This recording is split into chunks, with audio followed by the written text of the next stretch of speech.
पुंडलीक वरदे हरिविठ्ठल श्री ज्ञानदेव तुकाराम पंढरीनाथ भगवान की जय। माऊली ज्ञानेश्वर महाराज की जय। जगद्गुरु तुकाराम महाराज की जय। गोपाल कृष्ण भगवान की जय। ओम नमः पार्वती पतये हर हर महादेव। अनंत कोटी ब्रह्मांड नायक परमात्मा पंढरीनाथाच्या कृपेनं करुणावरुणालय जगन्नियंता भक्तवत्सल भगवान श्री कृष्णाच्या अत्यंतिक करुणेनं वैकुंठवासी हरिभक्तिपरायण श्री रामेश्वरजी महाराज गुट्टे यांच्या स्मरणार्थ संपन्न होत असणारा हा सप्ताह भगवान शंकराच्या दिव्य ज्योतिर्लिंगांचं दर्शन या निमित्तानं आपण करत आहोत। वैशालाक्ष नावाच्या आपल्या नीती ग्रंथामध्ये भगवान शंकरांनी आपल्याला एक संदेश दिलेला आहे।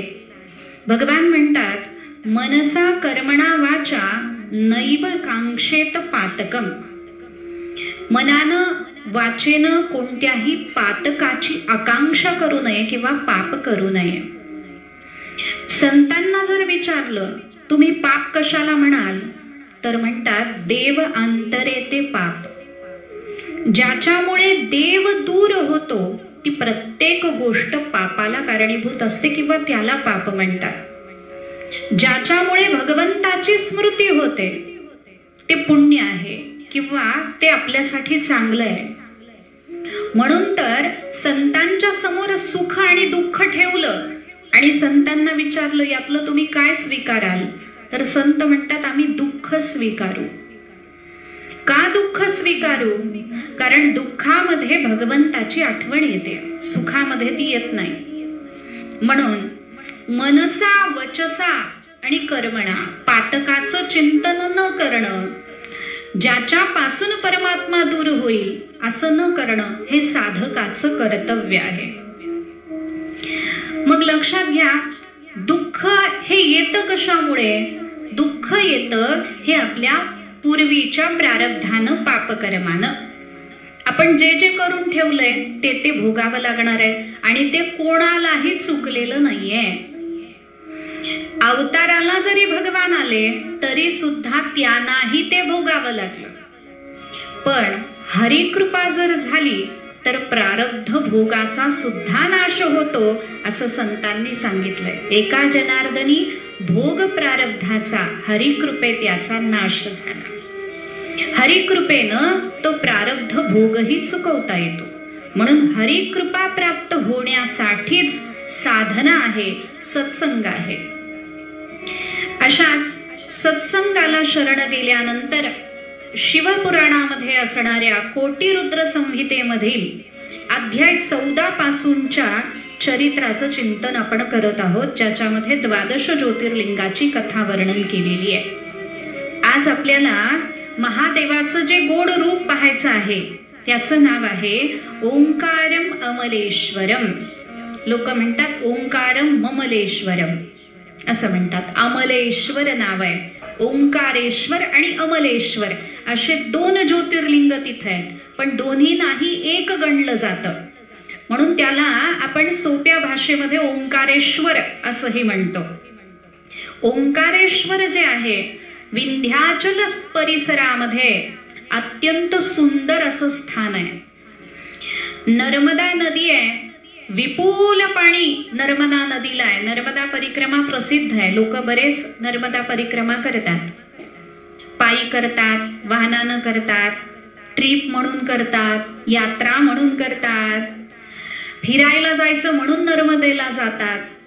अशी नर्मदा नदी तिथं आहे। पर्वतामधून कलकल निनाद करत नर्मदा नदी वाहते, म्हणून तिला रेवा असंही म्हणतात। नर्मदा नदीच्या पात्रातल्या शिळांना बाणलिंग म्हणतात, बाणलिंग। म्हणून म्हटलंय नर्मदा के कंकर साक्षात शंकर। नर्मदेचे जे कंकड आहेत म्हणजे दगड आहेत ते साक्षात शंकर मानले गेले। असा नर्मदेच्या पात्रातल्या दगडांना सुद्धा बहुमान मिळालेला आहे, लक्षात घ्या. ओंकारेश्वराचा परिसर आणि नर्मदाची जी धारा आहे ओंकारेश्वरामध्ये जाणारी, ती ओम या आकारासारखी दिसते, म्हणून या क्षेत्राला ओंकारेश्वर नाव पडलं. ओंकारेश्वर आणि अमलेश्वर या ज्योतिर्लिंगाच्या स्वरूपामध्ये भगवान शंकर भक्ताचं कल्याण करण्यासाठी तिथं उपस्थित आहे. ही जी ओंकारेश्वर नगरी आहे ती मांधाता या राजाची राजधानी आहे, लक्षात घ्या. मांधाता कोण होता? म्हणजे मांधाताच्या जन्माची कथा अशी सांगितली आहे. त्याच्या जन्मापूर्वी त्याचे जे पिता होते त्यांना पुत्र नव्हता, लक्षात घ्या, संतती नव्हती. आणि मग त्यांनी आणि त्यांच्या पत्नीनी आपल्या गुरूंना सांगितलं की आम्हाला संतती हवी आहे, आमच्यावर कृपा करा. मग गुरुनी मंत्राचं पुरश्चरण करून एका कलशामध्ये पाणी ठेवलं. ते आता पत्नीला द्यायचं, म्हणजे त्या राजाच्या पत्नीला द्यायचं, राणीला, म्हणजे यांना पुत्र होईल अशी व्यवस्था केली.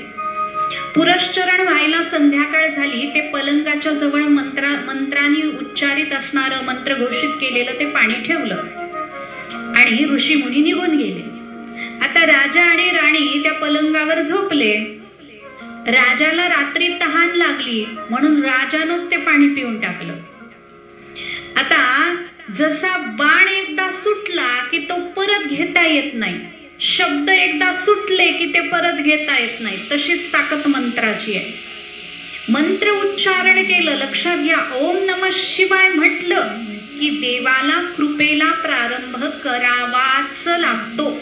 मंत्रामध्ये देवतेची शक्ती स्थापित झालेली असते. म्हणून आता त्या पाण्यामध्ये ते सामर्थ्य आलं होतं. त्या राजाने ते पाणी पिल्यानंतर ऋषी मुनींनी सांगितलं की आता तुलाच पुत्र होईल म्हणे, अशी अवस्था होईल. आणि मग त्याचं पोट फाडून त्याच्यामधून पुत्र काढण्यात आला बाहेर. आता लक्षात घ्या, जी स्त्री बाळाला जन्म देते तिला दूध असतं. आता याला दूध कुठून आणायचं? मग बाळाचं पोषण कसं व्हायचं? तेव्हा इंद्रानं सांगितलं, मांधाता मी याला दूध पाजेल, म्हणून आपला अंगठा इंद्रानं त्या बाळाच्या मुखामध्ये टाकला. इंद्राचा अंगठा बाळानं चोखला आणि त्याच्यातनं जे अमृत येत होतं त्याचं प्राशन करून तो वाढला. मानधाता असं त्याचं नाव झालं आणि तोच ओंकारेश्वरचा राजा झाला, लक्षात घ्या. आजही त्या मानधाताची आठवण म्हणून आमचे गुरुजी सांगायचे, लहान मुलं जे असतात ते अंगठा चोखतात. त्याचं कारण ते असं सांगितलं जातं की इंद्राचा अंगठा चोखला होता या मानधातानं, म्हणून लहान मुलं अंगठा चोखतात. आणि मग मानधाताची ही राजधानी झाली, लक्षात घ्या.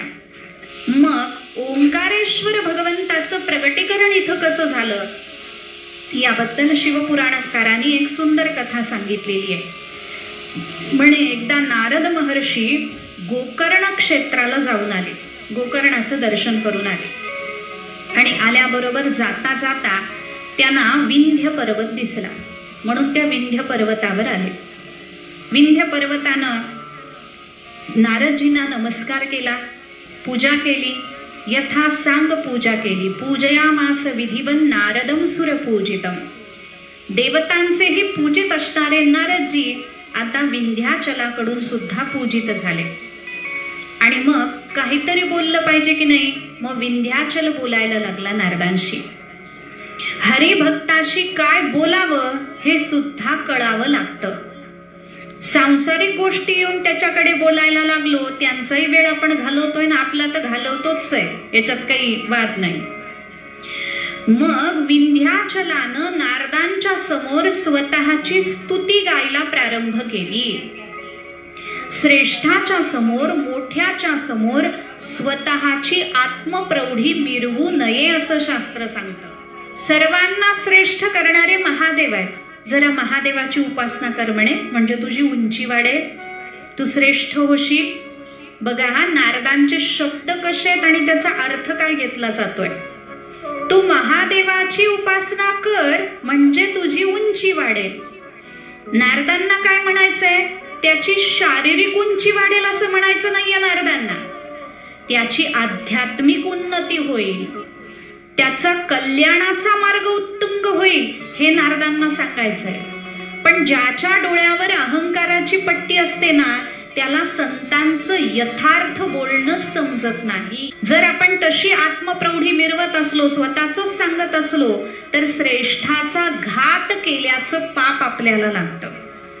म्हणून आमच्याकडे असं आहे, आमच्याकडे तसं आहे, हे सांगण्याची गरज नाहीये ना. जे आहे ते दिसतं सगळ्यांना, सांगण्याची काही गरज नाही. पण माणसाला राहवतच नाही.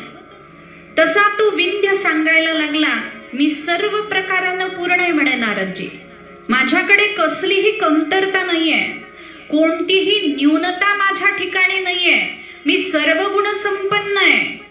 आणि अशा पद्धतीनं तो नारदांना स्वतःचीच प्रौढी सांगायला लागला.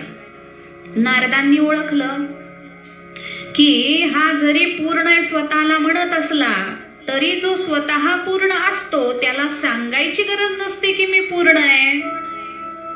जे अपूर्ण असतात तेच सांगत असतात. बरोबर आहे का नाही माझं सांगा, सांगत जावा. म्हणजे मला कळतं की माझे परळीचे श्रोते जागृत श्रोते आहेत, कारण वैद्यनाथाच्या चरणाजवळ बसून ते ऐकतायत. बरोबर आहे ना. मान डोलवत जावा जरा, त्याच्यामुळे पट्टा लागत नाही मानेला. हरिकथेमध्ये मान डोलावली की, हरिकथेमध्ये नाचलं की कमरेचा त्रास होत नाही, गुडघे धरत नाही, मान धरत नाही, अशी अवस्था आहे. मग तो विंध्याचल सांगायला लागला. मोठमोठ्यानं आत्मप्रौढी नारदांच्या लक्षात आलं, याला पुरेपूर अहंकार झालेला आहे. आता नारदांचं असं आहे, नारदांना जेव्हा कळतं ना समोरच्याला बाधा झालेली आहे गर्वाची, अहंकाराची, नारदजी शांत बसत नाही. कसंही करून नारदजी त्याचं कल्याणच करतात. नारदांनी ठरवलं याला असं नाही सोडायचं, याचं कल्याण करायचं म्हणे. नारद म्हणायला लागले, तुझ्याकडे सगळे गुण आहेत म्हणे विंध्याचला, यात काही संशय नाही, सगळे गुण आहेत तुझ्याकडे.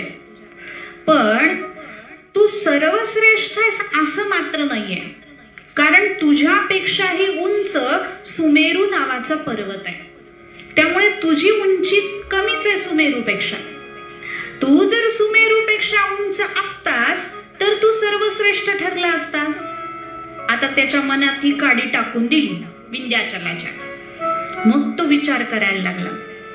कसं असतं माणसाला, आपली आत्मप्रौढी मिरवली ना, मग समोरच्यानी सुद्धा म्हणावं, हो तुमच्यासारखे कोणीच नाही, तुमच्यासारखे तुम्हीच, असं म्हणावं असं वाटतं, ही अपेक्षा असते. पण न्यूनता दाखवून दिली की दुःख होतं. तसं त्या विंध्याचलाला दुःख झालं. म्हणे बरोबर आहे, सुमेरू पर्वत आपल्यापेक्षा श्रेष्ठ आहे, मोठा आहे. मग काय करावं. नारदांना सांगितलं, नारदजी तुम्ही सगळीकडे फिरता, माझ्यावर कृपा करा, मीच सर्वश्रेष्ठ ठरेन, याकरता मी कोणती उपासना करावी. तेव्हा नारदांनी सांगितलं, सर्वांना श्रेष्ठ करणारे महादेव आहेत, जरा महादेवाची उपासना कर म्हणे, म्हणजे तुझी उंची वाढेल, तू श्रेष्ठ होशील. बघा हा नारदांचे शब्द कसे आहेत आणि त्याचा अर्थ काय घेतला जातोय. तू महादेवाची उपासना कर म्हणजे तुझी उंची वाढेल. नारदांना काय म्हणायचंय, त्याची शारीरिक उंची वाढेल असं म्हणायचं नाहीये नारदांना, त्याची आध्यात्मिक उन्नती होईल, त्याचा कल्याणाचा मार्ग उत्तुंग होईल, हे नारदांना सांगायचंय. पण ज्याच्या डोळ्यावर अहंकाराची पट्टी असते ना, त्याला संतांचं यथार्थ बोलणं समजत नाही. संतांच्या बोलण्याच्या मागचा भावार्थ लक्षात घेतला पाहिजे. जसं आपण बघून आलो ना, गणपती बाप्पानं कसा भावार्थ घेतला. लहान मूल असतं, ते जर उन्हामध्ये खेळायला लागलं, आई त्याला सांगते अरे आत ये आत ये, ते ऐकत नाही. आई काय म्हणते, अरे जरा सावलीत मर, असं म्हणते. सावलीत मर म्हणजे काय, उन्हात खेळू नको, सावलीमध्ये, सावलीत ये म्हणजे सावलीत येऊन मर असा त्याचा अर्थ आहे का, नाही, उन्हात खेळू नको असा त्याचा अर्थ आहे. मग तुझी उंची वाढेल याचा अर्थ विंध्याचलानं असा घेतला की आपली पार्थिव उंची वाढवायची आपल्याला. मग सांगितलं ठीक आहे, मी भगवान शंकराची आराधना करतो. आणि त्यानं एक शिवलिंग स्थापन केलं, ते या ओंकारेश्वर मध्ये. तिथं त्यानं शिवलिंग स्थापन केलं विंध्याचल पर्वतानं, आणि तो शिवाराधना करायला लागला. यथासांग भगवंताची पूजा करायला लागला, जप करायला लागला, महामृत्युंजय मंत्र जपायला लागला, पंचाक्षरी महामंत्र जपायला लागला. आणि असं तप त्यानं 6 महिने केलं. 6 महिने अखंड तप केल्यामुळे भगवान शंकरांना दया आली. कारण भगवान शंकराचं एक नाव आहे आशुतोष. आशु म्हणजे लवकर, तोष म्हणजे संतुष्ट होणारा. जो लवकर संतुष्ट होतो त्याला आशुतोष असं म्हणतात. लोक आशितोष म्हणतात. आशितोष नाहीये, आशुतोष आहे. आशु शीघ्र, तोष म्हणजे संतुष्ट होणारा. नाव लक्षात घेऊन नाव उच्चारलं पाहिजे. पण अर्थच कळत नसतो. आता तर वाटेल ती नावं लोक ठेवायला लागली. त्या नावांनाच नावं ठेवावीशी वाटतात, अशी ती नावं असतात. मग भगवान शंकराला दया आली. 6 महिन्याच्या विंध्याचलाच्या त्या उपासनेनं भगवान शंकर प्रसन्न झाले आणि विंध्याचलासमोर परमात्मा प्रगट झाले. भगवंतानी त्याला विचारलं, काय पाहिजे विंध्याचला? विंध्याचल बोलायला लागला, माझी उंची वाढवा म्हणे. नारदांनी सांगितलंय, तुमची आराधना केली की माझी उंची वाढेल.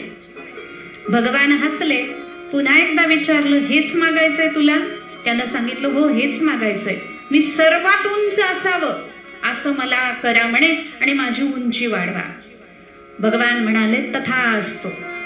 तथास्तु म्हणायला लागल्याबरोबर विंध्याचलाची उंची वाढायला लागली. आता उंची वाढत वाढत वाढत सुमेरू पर्वता एवढा तो झाला. मग विंध्याचलाला वाटलं, आता मी बरोबरीचा झालो. मग सुमेरू पर्वतापेक्षा त्याची उंची वाढली आणि मग विंध्याचलाला वाटलं, आता आपण पूर्ण झालो. आणि असा अहंकारानं तो उभा राहिला. बघा, उन्मत्त झालेल्या माणसाची चाल सुद्धा उन्मत्त असते, त्याचं बघणं सुद्धा उन्मत्त असतं, त्याचं बोलणं सुद्धा उन्मत्त असतं. असा तो उन्मत्त झाला आणि आवेशामध्ये उभा राहिला. आता नारदांची वाट बघायला लागला. कारण ते म्हणून गेले होते ना, तुझी उंची कमी आहे म्हणून. आणि नारदांचं स्मरण केल्याबरोबर नारदांना तेच पाहिजे होतं. लगेच नारदजी वीणा धारण करून प्रगट झाले आणि हाक मारली, नारायण नारायण. आणि मग विंध्याचलानं सांगितलं, बघा नारदजी, वाढली की नाही उंची? 6 महिन्यामध्ये उंची वाढवून घेतली म्हणे. आता माझ्या एवढा कोणीच उंच नाही, कोणताच पर्वत उंच नाही. बघा म्हणे, मृत्यू लोकावर कोणीतरी माझ्या बरोबरीचा आहे का? मी सर्वात श्रेष्ठ आहे. नारदांनी सांगितलं, मृत्यू लोकावर तू सर्वात श्रेष्ठ आहे हे खरं आहे, पण सगळ्यांमध्ये, सगळ्या ब्रह्मांडामध्ये तू सर्वश्रेष्ठ आहे असं मात्र नाही. तुझ्यापेक्षा उंच भगवान शंकर आहेत म्हणे. कैलास पर्वत तिकडे उंच आहे म्हणे, त्याच्यापेक्षा तू मोठा झाला तर तू सर्वश्रेष्ठ ठरशील म्हणे. मग आता या उंचीला काही अर्थ नाही का? म्हणे काहीच अर्थ नाही. अरे, मृत्यू लोकाची तू बरोबरी केली, पण एवढ्यानं तू काय सर्वश्रेष्ठ ठरणार आहेस? आता मृत्यू लोकाच्या बरोबरीची भाषा करू नकोस म्हणे, त्याच्याही पुढचा विचार कर. माणसानं पुढच्या पायरीचा विचार करावा. आता मृत्यू लोकामध्ये तू सर्वश्रेष्ठ आहेस, पण याच्या पुढेही तू झेप घेतली पाहिजेस. कैलासापेक्षाही तू मोठा झाला पाहिजेस, भगवान शंकरापेक्षाही तू मोठा झाला पाहिजेस. माझा विंध्याचल असा जर उंच झाला तर मला किती आनंद होईल. नारदांनी सांगितलं. मग विंध्याचलाला वाटलं, नारदजी किती चांगले, आपली किती उंची वाढवण्याचा प्रयत्न करतात. मग विचारलं, काय करू? म्हणे, माग परत भगवान शंकराला, तुमच्यापेक्षा माझी उंची मोठी असावी. अथ हा शब्द मांगलिक मानला जातो, मंगल करणारा मानला जातो. म्हणून ओंकाराची ताकद प्रचंड होती. ओंकारेश्वर रूपामध्ये परमात्मा प्रगटले. नारदांनी विचारलं की गृहस्थांना हे झेपेल का त्यांचं दर्शन, त्यांचं चिंतन? मग त्याला संतुलित करण्यासाठी अमलेश्वर रूपानं सुद्धा परमात्मा प्रगटले. अमल म्हणजे मलराहित्यता, पापाचा मल जे नष्ट करतात ते अमलेश्वर आहे. ओंकार तत्वाचं ज्ञान देऊन जगाचा उद्धार जे करतात ते ओंकारेश्वर आहे. पुन्हा आराधना सुरू झाली आणि आराधना सुरू झाल्यावर भगवंताला प्राप्त करून घेतलं. पुन्हा शंकराने दर्शन दिलं. म्हणे, प्रभू आणखी माझी उंची वाढवा, तुमच्यापेक्षा माझी उंची मोठी झाली पाहिजे. भगवान शंकर हसले, म्हणे वाढत राहशील वाढत राहशील. तो वाढायला लागला आणि वाढता वाढता वाढता मृत्यू लोकाच्या सगळ्या सीमा तर त्यानं पार केलेल्याच होत्या. त्यानं अनेक वरच्या लोकांचं सुद्धा भेदन केलं. अनेक वरचे स्वर्गादी लोक सुद्धा त्यानं व्यापून टाकले आणि व्यापून टाकल्याबरोबर त्याला अहंकार यायला लागला आणि त्यानं सहज असं वर बघितलं. सहज वर बघितल्याबरोबर त्याला दिसलं की आपल्यापेक्षाही कोणीतरी उंच आहे. मग तिथपर्यंत जायचं असं त्यानं विचार केला आणि जेव्हा त्यानं आणखी उंची वाढवली तेव्हा त्याच्या लक्षात आलं की आपण एका रुद्राक्षाच्या दाण्यामध्ये बसलेलो आहे आणि तो रुद्राक्ष भगवान शंकराच्या गळ्यामध्ये आहे आणि आपली उंची एवढी मोठी आहे की मृत्यू लोकावरचं कुणी आपली बरोबरी करू शकत नाही, स्वर्गामधलं कुणी आपली बरोबरी करू शकत नाही. पण एवढं सगळं असून सुद्धा अनंत ब्रह्मांड भगवान शंकराच्या एका रुद्राक्षाची सुद्धा बरोबरी करू शकत नाही, गळ्यातल्या रुद्राक्षाची सुद्धा बरोबरी करू शकत नाही.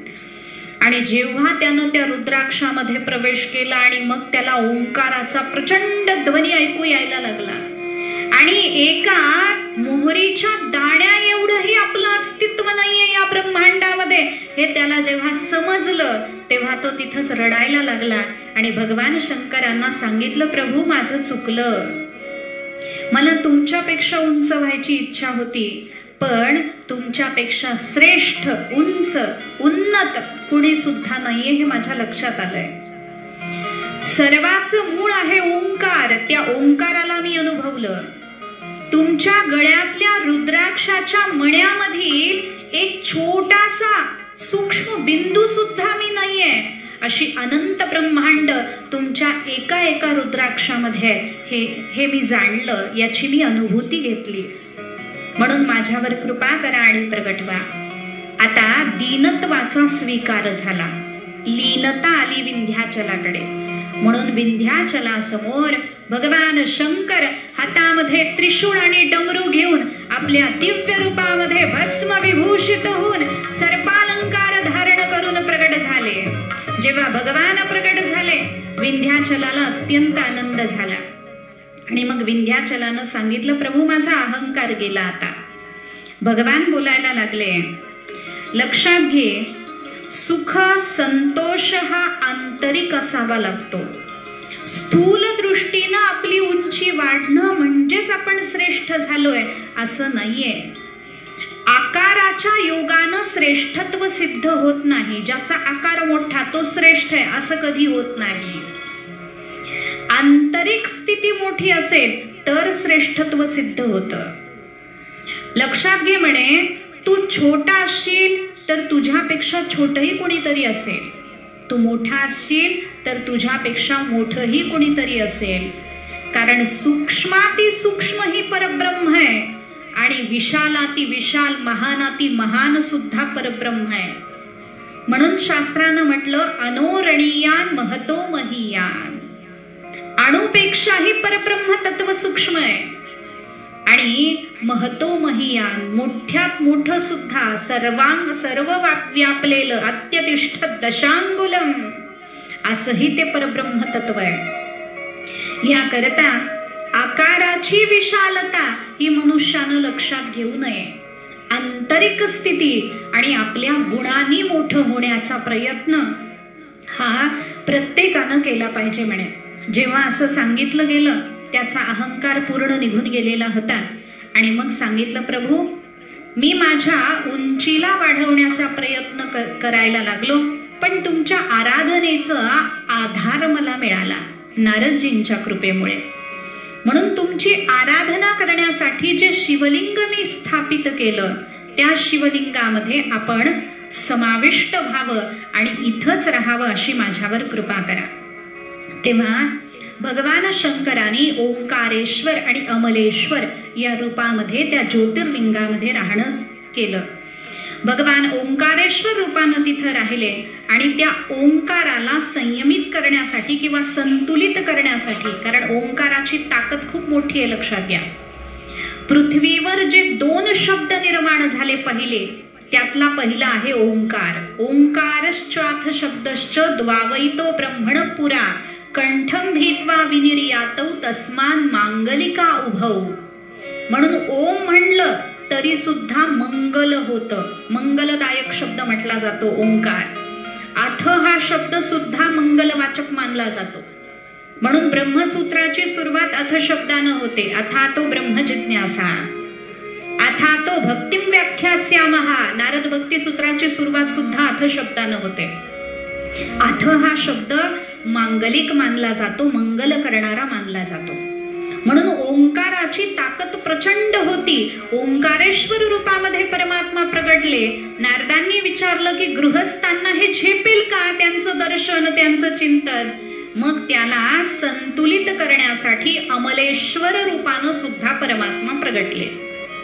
अमल म्हणजे मलराहित्यता, पापाचा मल जे नष्ट करतात ते अमलेश्वर आहे. ओंकार तत्वाचं ज्ञान देऊन जगाचा उद्धार जे करतात ते ओंकारेश्वर आहे. म्हणून ओंकारेश्वराचं प्रागट्य हे ओंकारेश्वरला झालं. आणि भगवान ओंकारेश्वराने अनेक जणांवर कृपा केली. लक्षात घ्या, आपण पाहिलं ना, भगवान विष्णू जे आहेत ते भगवान शंकराचे सर्वश्रेष्ठ भक्त आहेत. म्हणून सर्वश्रेष्ठ शैव आहेत ते भगवान विष्णू. त्या भगवान विष्णूंच्या हातामध्ये जे चक्र दिसतं ना, ते चक्र सुद्धा भगवान शंकरांनीच त्यांना दिलेलं आहे. म्हणे कसं दिलेलं आहे त्याकरता शास्त्रकार सांगायला लागले की परिवर्तन हा पृथ्वीचा नियम आहे. कधी देवतांचं बळ वाढतं, कधी असुरांचं बळ वाढतं. एकदा असंच झालं, म्हणे असुरांचं बळ वाढलं आणि देवतांनी असुरांवर स्वारी करून सुद्धा देवता जिंकू शकल्या नाही. असुरांचंच प्राबल्य मोठं झालेलं होतं. मग सगळे देव ब्रह्मदेवाकडे गेले. ब्रह्मदेवाने सांगितलं माझ्याही हातामध्ये काही नाहीये, तुम्ही महाविष्णूकडे जा. सगळेजण महाविष्णूकडे आले. क्षीरसागरावर पहुडलेले भगवंताला नमस्कार केला आणि सांगितलं प्रभू असुरांचं बळ वाढलेलं आहे, त्या असुरांना नष्ट करण्यासाठी काहीतरी करा. भगवान विष्णूंनी सांगितलं मी प्रयत्न करून बसलोय पण माझाही काही उपाय चालला नाही. मग काय करावं? महाविष्णूंनी डोळे बंद केले आणि ध्यान केलं महादेवाचं आणि ठरवलं की आपण शिव आराधना करायची. म्हणून भगवान विष्णू यांनी शिव आराधनेला सुरुवात केली आणि त्यांनी एक नियम घेतला. नियम घेतला की मग मनुष्य तरुण जातो. आपण तर नियम घेतलाच पाहिजे, कारण भगवान विष्णूने आपला नियम घेतलेला आहे. त्याच्या नावाचं मंगळसूत्र म्हणजे तुळशीची माळ जर घालत असू तर ऐकायला नको का त्याचं? म्हणून भगवान विष्णूनी नियम घेतला की रोज महादेवाला 1000 कमळं व्हायची. शिवसहस्रनाम म्हणायचं आणि 1000 कमळं व्हायची. रोजचा नियम. आता पूर्वीचे दिवस सुंदर सुंदर सरोवर, सुंदर सुंदर कमळ, वनसृष्टी सगळी हरित झालेली, कशाची कमतरता आहे? आणि महाविष्णूच्या मनात आल्यावर कशाची कमतरता येणार आहे? 1000 का 1,00,000 सुद्धा कमळ सहज त्यांना प्राप्त होऊ शकतील.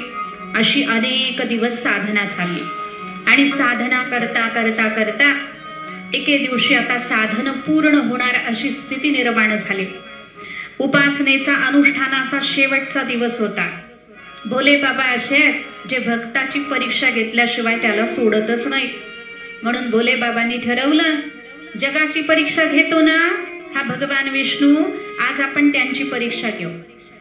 म्हणून भगवान शंकराने काय केलं?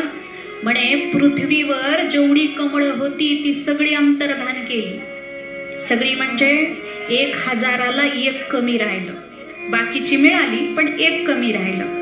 सगळी पृथ्वी शोधली महाविष्णूंनी पण 1 कमळाची काही पूर्तता होईना. संख्या पूर्ण होत नाहीये 1000ची. मग काय करावं? डोळे भरून आले, काही करता येईना, दुःख व्हायला लागलं. आणि मग पूजेला तर बसले. पूजेची वेळ टळून जायला लागली. भगवान विष्णूंनी विचार केला 1 कमळ पूजेसाठी अपुरं पडतंय. सगळं विश्व जरी मी शोधलं तरी मला ते कमळ सापडलेलं नाहीये. पण मी भगवान शंकराचा भक्त आहे. मी निष्ठावंत भक्त आहे, प्राण गेला तरी माझा नियम मी पूर्ण करेन. आणि माझ्या नेत्रांना कमल असं म्हणतात, नेत्र कमल असं म्हणतात, कमल नयन म्हणतात, कमळासारखे नेत्र आहेत. म्हणून मी काय करेन, माझा नेत्रच भगवंताला समर्पित करेन. म्हणून भगवान विष्णूंनी स्वतःचा नेत्र काढला आणि श्री शंकरांना तो समर्पित करायला लागले. पुष्पदंताचार्यांनी वर्णन केलं. हरिस्ते साहस्रं कमलबलिमाधाय पदयोर यदेकोने तस्मिन् निजमुदहरन् नेत्रकमलं गतो भक्त्युद्रेकः परिणतिमसौ चक्रवपुषां त्रयाणां रक्षायै त्रिपुरहर जागरति जगताम्. हरिस्ते साहस्रम, 1000 कमळ वाहण्याचा नियम होताना 1 कमळ अपुरं पडलं. म्हणून स्वतःचा नेत्र जेव्हा महाविष्णूने शंकराला वाहिला, करुणानिधानाची करुणा दाटून आली आणि करुणावतार असणारे भगवान शंकर आपल्या दिव्य तेजानिशी प्रगट झाले. दिशांना लखलकाट पसरला. भगवंताचं दिव्य स्वरूप महाविष्णूंनी पाहिलं, नमस्कार केला. नमस्कार केल्याबरोबर भगवान शंकराने विचारलं, प्रभू मी प्रसन्न आहे तुमच्यावर, काय हवंय? म्हणे असुरांचा नाश करण्यासाठी शस्त्र हवंय. भगवान शंकरांनी नेत्र बंद केले आणि शस्त्राचं म्हणजे सुदर्शन चक्राचं ध्यान केलं. सुदर्शन चक्राचं ध्यान केल्याबरोबर गरगर गरगर गरगर फिरत सुदर्शन चक्र समोर उपस्थित झालं आणि श्री शंकरांनी आपल्या दिव्य हाताने महाविष्णूंना ते सुदर्शन चक्र भेट म्हणून दिलं. सुदर्शन नमस्तुभ्यं सहस्राराच्युत प्रिय. 1000 आऱ्यांचं ते सुदर्शन चक्र, ज्याचं दर्शनच आपल्याला सर्वश्रेष्ठ बनवणार आहे, असं सुदर्शन चक्र महाविष्णूंना दिलं. आणि महाविष्णूंनी मग त्या सुदर्शन चक्राने सगळ्या असुरांचा संहार केला. आजही ते सुदर्शन चक्र जे भोले बाबांकडून मिळालेलं आहे महाविष्णूंना, ते भक्त रक्षणासाठी भगवंतांनी ठेवलेलं आहे. महाविष्णू जेव्हा जेव्हा संकट येतात तेव्हा तेव्हा त्या सुदर्शन चक्राचा प्रयोग करतात.